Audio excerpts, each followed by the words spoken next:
The Sanford Underground Research Facility may not look like much above ground, but below the surface, there's almost 8,000 acres dedicated to physics, biology, geology, and engineering. If you don't know much about the lead-based facility, don't worry. Kaylee Schmidt takes a trip a mile below ground.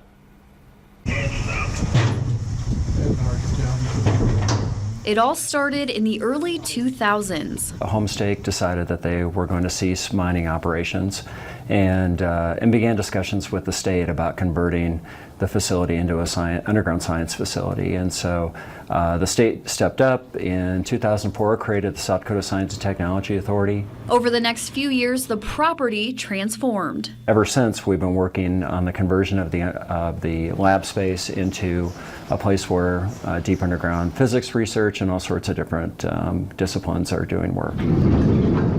Now, these science experiments aren't your average research projects. They're studies on the leading edge of scientific enlightenment. We have a neutrino study experiment called the Myrana demonstrator. We also have a dark matter experiment called the Lux Zeppelin experiment, and they're actually just now starting to install underground. As well as one called Casper, where scientists are studying the processes happening inside collapsing stars.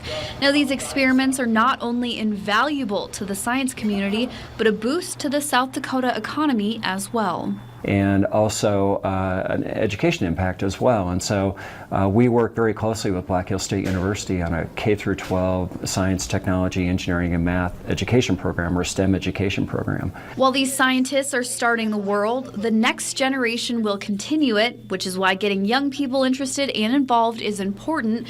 So far, 30,000 students have benefited directly. This is really a lot about global competitiveness as well. The jobs of the future are going to be based on in technology and science and math.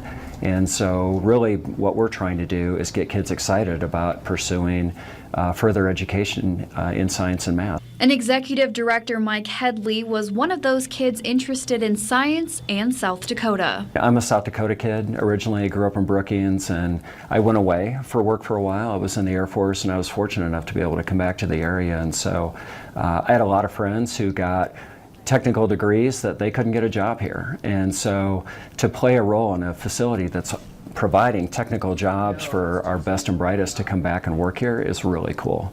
And it's really one of the most exciting things about my job. A mile down at the Sanford Underground Research Facility, Kaylee Schmidt, Dakota Territory News. The Sanford Underground Research Facility also benefits college students with a PhD program through the School of Mines and the University of South Dakota. The second part of the Sanford Science Series continues next Sunday at 10.